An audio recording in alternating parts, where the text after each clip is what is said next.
Quinton Review, do you have an opening statement that you would like to say? I don't really know. I'm really anxious about this. Are you why are you apprehensive? I'm not entirely sure. I mean, I've seen people go on podcasts where like they just do really badly, even though they're trying their best. And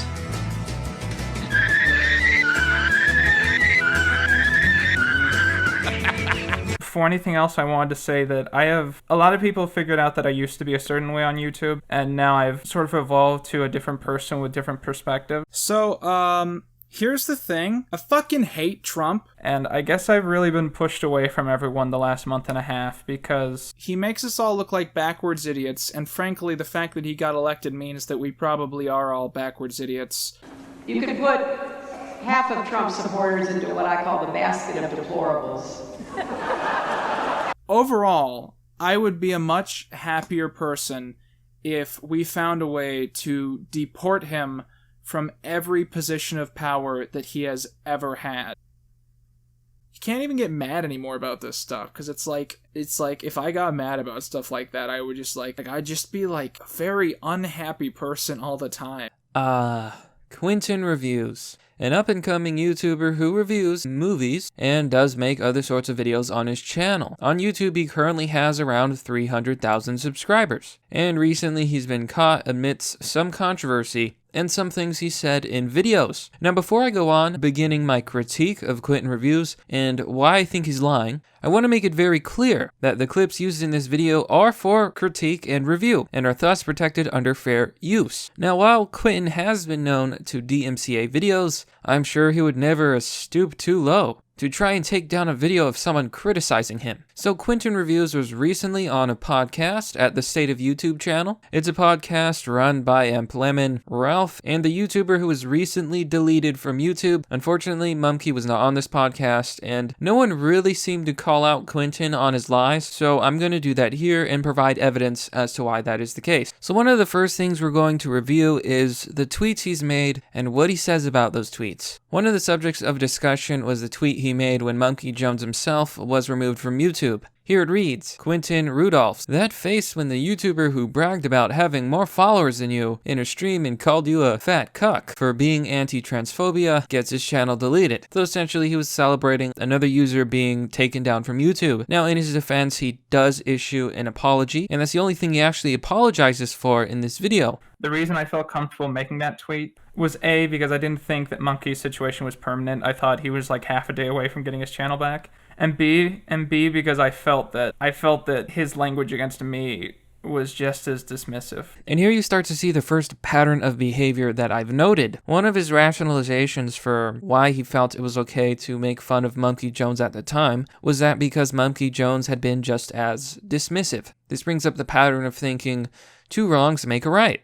I felt like it was a very disrespectful thing, and I think I should have been more understanding of the situation, especially as it later transpired that it was a lot more serious than I thought it was. And to his defense, he does seem genuine about this, about what he thinks about the situation, and that he does feel it was a mistake, and he immediately took down the tweet. But this raises two important issues. If he is being honest on this podcast, then it brings to light a lot of the things he says in the podcast. And it also brings up another pattern of behavior, of deleting content that makes him look bad and not really allowing anyone to criticize him. Which leads us to the beginning of this whole argument about why Quinton Reviews is in fact a liar, and it starts with his video about T-Series versus PewDiePie.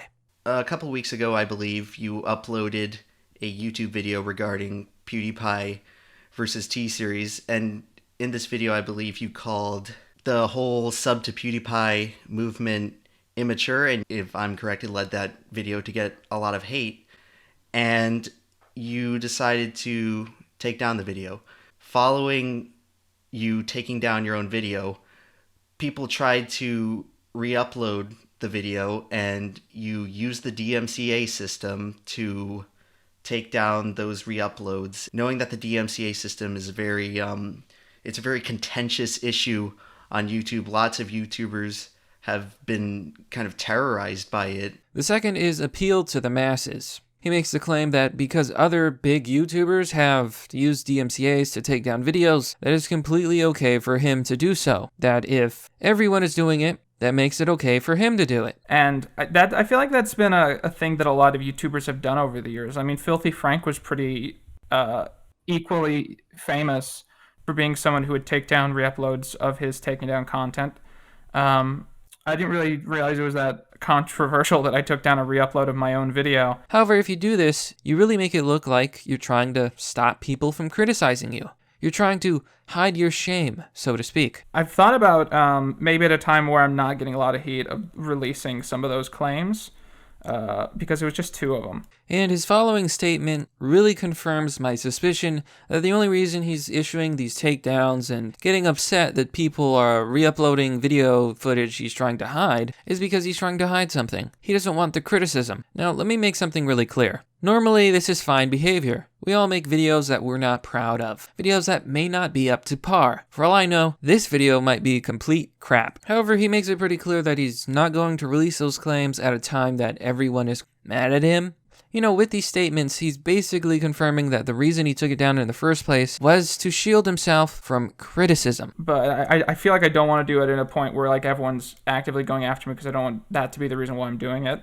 And that shouldn't be the reason you're doing it. You should unrelease those claims because re-uploading videos for archival purposes is really not a crime. And if you take them down, all you're saying to the community is you're trying to hide something. As for the whole T-Series video, I realized, here's the reason I took it down. That was growing incredibly fast. It was a smart upload as a business move, and it was going to become my most viewed video, and I don't really care about that whole thing. And I did that video kind of half caring, being like, I'll make some jokes about this, but I don't think it matters. A lot of people got mad about the situation, telling me it was a bad video because of 1 or 2 points they didn't like. And then we reach another pattern of behavior that I've noticed reviewing this entire podcast and reviewing Quinton Reviews' behavior. He makes the claim that it was just jokes. Yeah, and I just want to say, like, people are right in criticizing me for that video and that it wasn't a good video. Like I said, I didn't care about the situation. I just wanted to make some jokes about it. And I thought some of those jokes were funny. He's trying to claim that he doesn't seriously believe what he's saying and that, they're just jokes. And he uses this argument several times throughout the podcast, which we'll look at. But for now, let's take a look at the T-Series video itself and examine if he really truly believes that these are jokes. So a while ago, I was at this party of sorts, and I ended up talking to this guy who was super into YouTube. And we ended up talking about Felix Schellberg, aka PewDiePie, who was, at the time, the #1 most subscribed to YouTuber on the entire platform. Now this guy was super ecstatic about Pewds, and he ended up laying down a few grand statements about him. There'll never be another YouTuber like PewDiePie. PewDiePie is where he is because he's unbeatable, and he will always be #1, no matter what.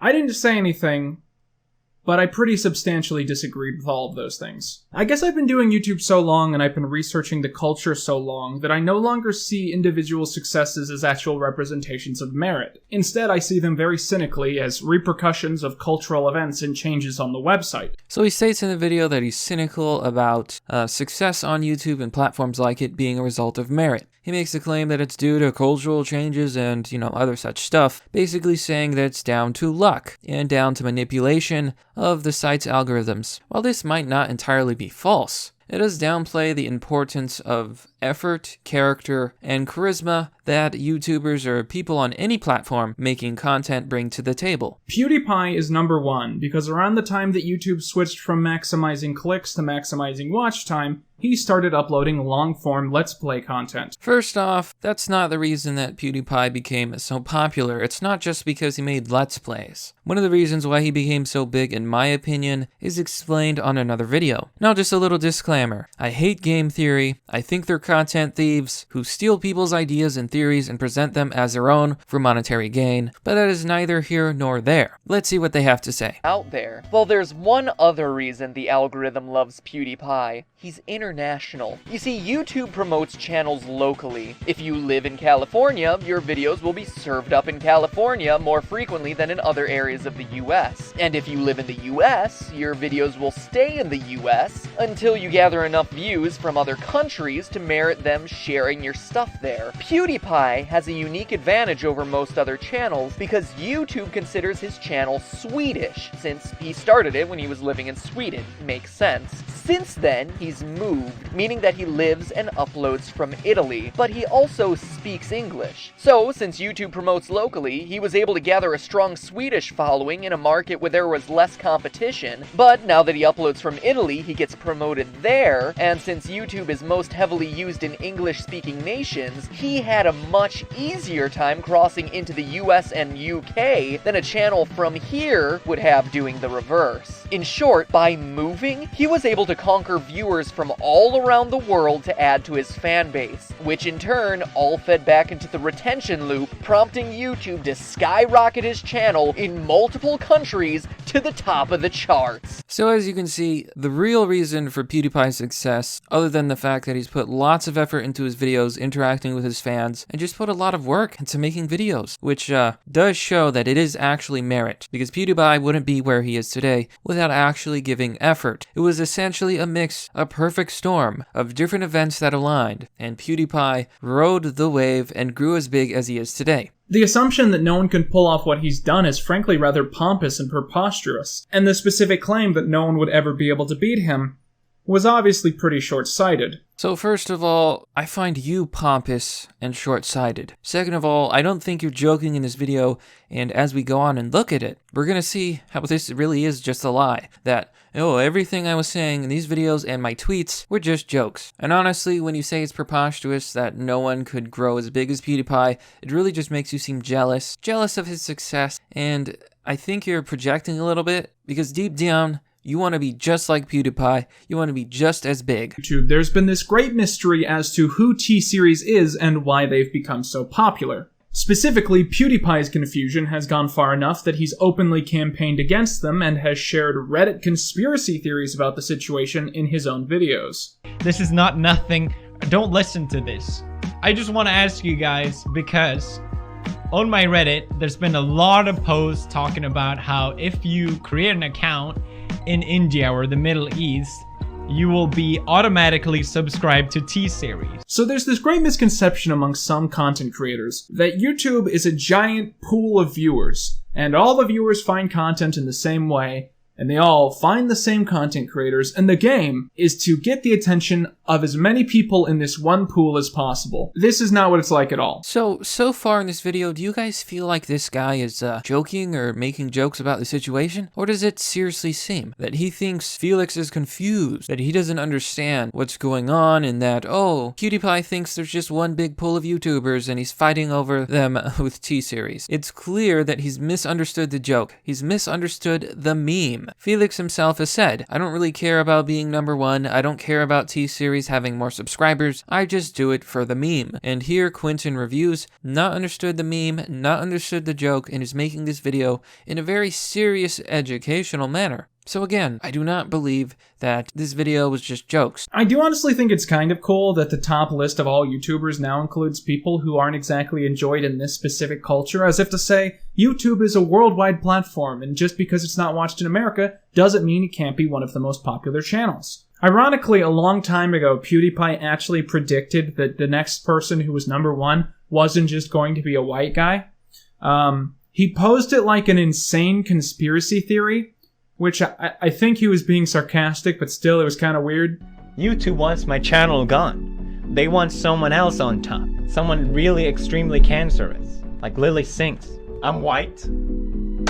Can I make that comment? But I do think that's a problem. And this is where you begin to see Quinton's left-leaning views. To begin with, he keeps calling things conspiracy theories. Now, it was not a crazy conspiracy theory that bots were in fact subbing to the T-Series channel. It's no secret among YouTubers that you can actually buy subscribers. They don't do anything, but they increase your number. And back when YouTube was doing bot wipes, that is, getting rid of bot accounts from your subscription number, T-Series lost a significant amount of subscribers at the exact same time. This is one piece of evidence of many that T-Series is using bots and underhanded methods to gain the subscriber count that it has. And then Quinton goes on about how it's so wonderful that there can be more diversity in YouTube, and it shouldn't just be another white guy, which is basically his implication here. And I don't think he understands that PewDiePie was joking and he was being a little bit satirical, because PewDiePie recognizes that YouTube itself is pushing cancer, it's pushing people for the sake of diversity and not quality. And that's just one signal that Quinton Reviews is a very, very left person with a lot of bias. But I'm critical of Felix because I want him to be better, and I feel like it's kind of disappointing that no one online can really ever say anything critical of him without facing serious backlash from his massive fan base. So Quinton claims he's critical of PewDiePie and all of that, and that's why he made the T-Series versus PewDiePie video. But then he complains. He makes this statement, and this is another main pattern of behavior that I've noticed with Quinton. Anybody online can have criticisms of PewDiePie. I'm sure he's not perfect and has his own flaws as a person, but to claim that any criticism is ultimately going to be met with, oh, it's just backlash. What I said, his massive fan base will just give you backlash. It's a little bit immature, a little bit short-sighted, and a little bit brushing off the issue. And second of all, he also says that he wants PewDiePie to be better, as if he's some moral authority on what's right and wrong. And like I've said many times, you're gonna see this repeated over and over again as he goes on to explain why he does what he does and what he thinks. Would you consider yourself in SJW? I don't think SJWs are real. Okay. The phrase SJW, I'm going to talk about Gamergate. This is going to turn some people away, but I mean, if you want to talk about the term, no, we don't talk about Gamergate. We gotta have to talk about Gamergate if you're going to ask me about that question. So I feel like, and this is where things start to get dodgy.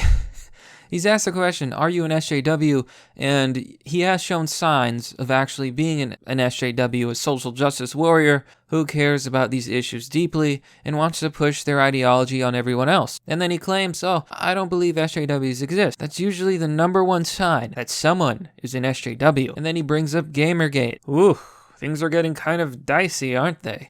I think a lot of people who use the term SJW have SJW traits in a way.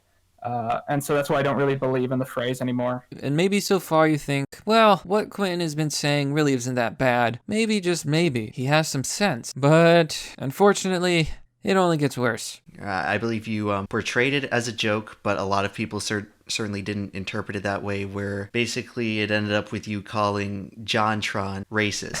Now, how would you respond to that situation?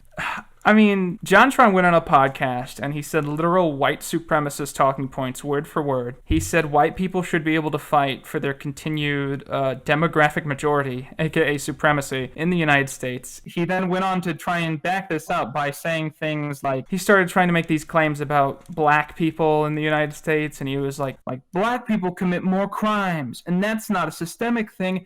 But let's just make this clear. Not only did Quinton call JonTron racist, he's making the direct claim that he's a white supremacist, which are both heavy accusations to levy against someone and could be seen as slander. First of all, saying that it's white supremacy to want to defend your demographic majority in your own country is wrong. It's incorrect. The Japanese have this same mentality. They believe Japan is for the Japanese, and that visitors have to be respectful of their customs and their culture, and that no matter what happens, Japan will always be majority Japanese. Every race on Earth has this behavior. Everyone feels this way. It is not a white supremacist talking point. Oh, and by the way, this is what SJWs say is true. And he's also making JonTron seem worse than he actually is. The data and statistics that JonTron mentioned were FBI statistics. There's nothing racist about quoting data from official sources that have official numbers that tell you exactly what's going on. But okay, yeah, you can just call JonTron a racist, you can say he's a white supremacist, just keep making these baseless accusations. That's not the behavior of an SJW at all. White supremacy is a joke. I think people deserve to be mocked for it. I guess I should have been more clear on my stance, because a lot of people are uneducated about the situation and what he said on the podcast. Now, here's a point where Quinton seriously started to piss me off in this podcast. He makes a claim that people are simply uneducated. They're uneducated on the situation.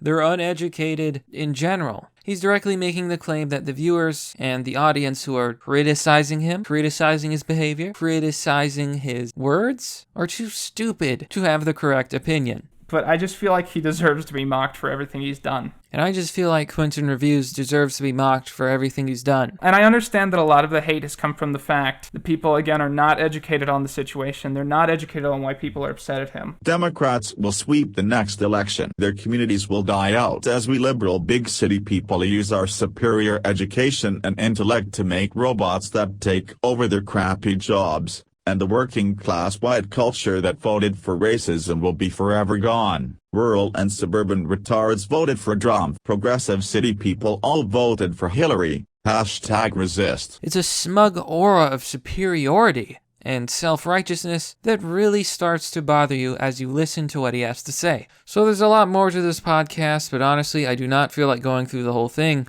Let's just summarize and jump to a few of the things Quinton has said. Here you have a tweet by Quinton that says, "So this is going to be a controversial opinion again, but I'm disappointed about PewDiePie deciding to have Ben Shapiro on his channel.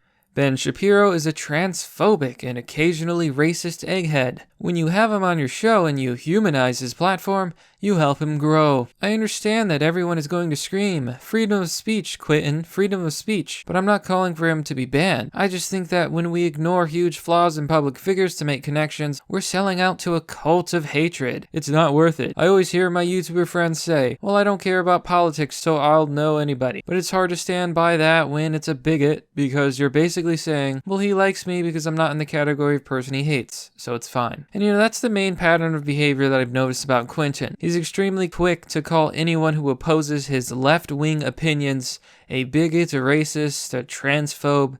It's hard to explain. I mean, I strongly feel that Ben Shapiro uses his platform to spread very hateful ideas. I don't see transphobia as a political belief. I see it as a form of hatred. The racist, sexist, homophobic, xenophobic, Islamophobic, you name it. Without any real proof, without any real justifications, he rationalizes constantly why, oh, people are picking on him, they're criticizing me, it's not my fault, they're just not educated, they're too stupid to know right from wrong, I am the moral authority, I know what is best for you. And he goes on and on like this. I'm going to link that podcast in the description, and I want to end with one comment that I believe perfectly sums up the situation. Charles Dingus says, 59 minutes, 28 seconds. In other words, Quinton, in a world of left-wing circle jerk in the media and on the internet, you feel threatened that a smart conservative could gain a larger audience to challenge your echo chamber of NPCs like Stephen Colbert, John Oliver, Jimmy Kimmel, Jon Stewart, Rachel Maddow, Seth MacFarlane,